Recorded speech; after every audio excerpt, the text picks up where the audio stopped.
తెలుగుదేశం క్యాడర్కి అయితే కడుపు రగిలిపోతుంది. చాలామంది పోస్టులు కూడా పెడుతున్నారు సోము వీర్రాజు విషయంలో. ఏంటి అంటే ఒకటి జీవీ రెడ్డి ఉదంతంలో చంద్రబాబు గారి మీద కోపం వచ్చింది. ఎందుకని అధికారులు వెనకేసుకొస్తాను.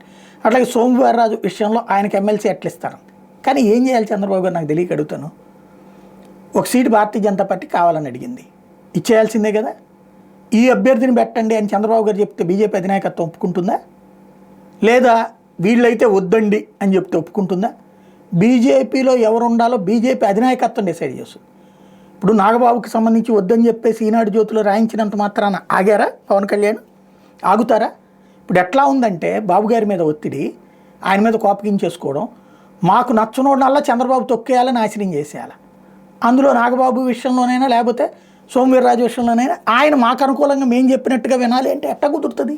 కూటమిలో ఉన్నాక ఇండివిజువల్గా ఉన్నప్పుడైతే కనుక ఖచ్చితం సోము వీర్రాజుని పార్టీలో చేర్చుకోవద్దు, ఆయన ఏం చేర్చుకోడు, ఈయన రాడు. అదే సమయం నాగబాబుకి ఆ పదవిని రానియద్దు, ఆయన ఏం ఆపేది లేదు చేసేది లేదు. బట్ కూటమిగా ఉన్నప్పుడు కూటమి ధర్మం పాటించాలి కదా. బాబు గారిని అనవసరంగా ఆయన మీద కోపగించుకుంటూ ఆయన మీద పోస్టులు పెడుతున్నారు, ఆలోచించుకోవాల్సి ఉంది.